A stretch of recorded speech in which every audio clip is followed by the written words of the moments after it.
Ashamaa harka fuunii hordoftoota fi kabajamtoota chaanaalii koo akkam jirtan nagedha. Bakka jiraattan bakka walitti deebinii viidiyoo haaraadhaan isti arra isin bohaarsu sirbi tokko sirbi isin bohaarsu osoo waa haasaa kootti hin darbine jechuudha. Na ani sumaaf malee farda gurraacha kamarra kaachisanii farda gurraacha kamarra kaachisanii ani sumaaf malee osoo wal beeknu walluu walaalchisa sagaleen kan koo. Sagaleen kanko sagaleen ko sirbaaf hin ta'u. Sirbaa fi boo'ichaaf hin ta'u. Boo'ichaaf hin ta'u. Innaa maaliif hin dura sirbe beektanii? Namni tokko waan tokko fedhii waan qabuuf qofa dandeettii isaa hin qabaanne itti akka ebeluutti sirbaa morma nama jallisaa jedhan. Innaa nama fakkeenyaaf fedhiin sirba sirbuu keessa koo diqqeenya irraa jira. Gaasi dhugaatiin hin jedha. Wallisuufaa hawwisuufaa biyya keenyatti yeroo mana barumsaatti barannu yeroo barnoota cufnu yeroo namoonni keessummaan guddaa dhufu sirba fa'aa hojjenna waan ta'eef inni hojjedha ture yeroo sanatti jechuudha. Garuu guddadhee fedhiin kan koo bakka walistu ta'udha sirba baasuudha. Garuu sagaleen kan koo sirbaaf akka hin taane namni osoo natti hin himin ofuma kiyyaayyuu sirba yoo sagalee koo dhaggeeffadhu natti hin tolu. Sagaleen anaan kan koo kan natti hin tolle tokko akkamitti namatti toluu danda'a waan jedhu tokko erga fedhiin qabaanne ani artii keessa galee yookiin immoo muuziqaa afaan oromoo maafaan diqqeessa waan jedhu tokko jechuun natti dhaga'ama. Fedhii isaa qabuuf qofa nama fakkeenyaaf yoo nan sirba jedhe namni tokko na dhorguu hin danda'u nan sirba qarshii qabaannaan jechuudha. Nagargin afaan amaarifaatti ani garuu itti danda'u fedhii malee dandeettii isaan qabu maaliif muuziqaa baasa waan jedhu san sammuu kiyya keessa dileetiin godhee baqa dileet garuu wanti jechuu barbaadu ani namoonni tokko sirba isaanii yoo sirba baasu sirbi isaanii wayyoo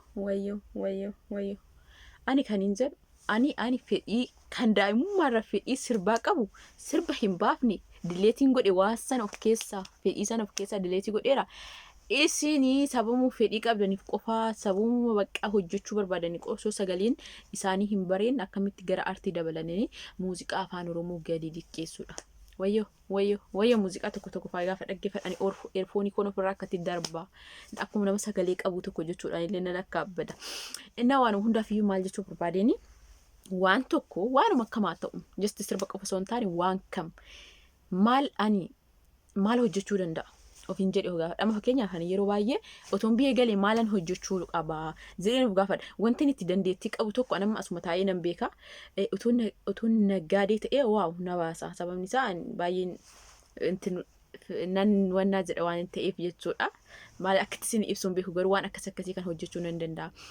Garuu waan biraa maal hojjechuu danda'a ofan gaafadha jechuudha maal akka danda'u. So namni maal dandeessa fedhii qofa osoo hin taane maal dandeessa. Fedhiillee qabaanna wanni hundiyyuu hin baratamaa hin danda'ama haa ta'u garuu dandeettii fi fedhiin waliin jiraachuu qaba akka yaada kootiitti beekaa kaakuni jechuudha. Innaa dirqama waan isaa fedhii waan qabdu qofa hin raawwatina. Amma fakkeenyaaf namni tokko yuutuubiin qarshii namaa kafalaa bichaa waan dhagaaniif yuutuubiin qarshii namaaf kafala waan bichaa dhagaaniif namuma jechuun suuraa ofiitu poosti godhee hin beekne namuma jechuun dandeettii isaa hin qabaanne jechuudha. Namuma baqa jechuun bahee gara kaameraa dubbachuu hin dandeenye faatu yuutuubiin akkamitti banatamaa yuutuubiin akkam ta'a ebelu akka ebelutti sirba morma nama jallisa. Ati waan sanaaf fedhii qofa waan qabdu yookiin waan suni bu'aa qaba jecha waan dhageesseef qofa osoo hin ta'in dandeettis fedhiis waan san keessa irratti jiraachuu qaba hojjechuu dandeessuu qabda jechuudha. Waan namni godhe qofaa yookiin immoo fedhii qofaaf osoo hin ta'in jechuudha. Akka kootitti akka yaada kootitti jechuudha. Innaa ani maal jechuu barbaadeen walumaa galatti fedhii sirbaan qaba ture.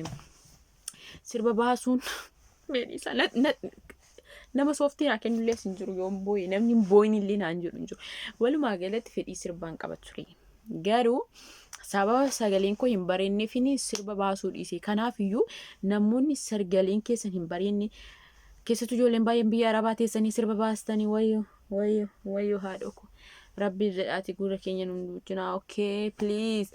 Innaa sagalee keen bareedu taanaan sirban baasanii faayidaa hin qabu waan biraa hojjedhu galiitii wanni hojjetaman baay'eetu jira.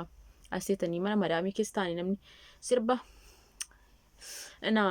faayidaa hin qabu.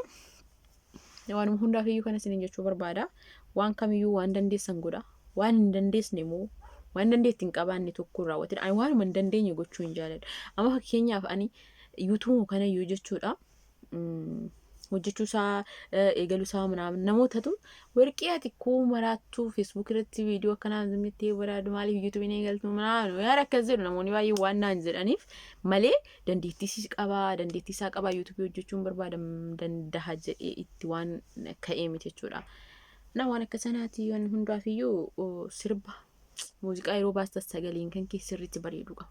Sagaleen kan kee sirriitti bareedu qaba. Yeroo kophaattis ofuma keetti sagalee kee sirbitee dhaggeeffattu sagaleen kan kee inni muuziqaa dabalamee wanni hundi dabalame qofayyuu osoo hin ta'in akkanumatti zim jettee yeroo sirbitu sagaleen nama bareedu qaba. Siif galee namni muuziqaa namni sirba baasu tokko jechuudha sagaleen kan kee sirriitti akka malee bareedu qaba jechuudha. Saayinii achi sagaleen kan kee yeroo amma fakkeenyaaf nama tokkoof yoo sirbaa jiraatti bakka sagaleen kee sun baay'ee das yoo nama jedhe sirba baasi. Saayinii achitti zim jettanii sagalee akka kootii kana baattanii jechuudha.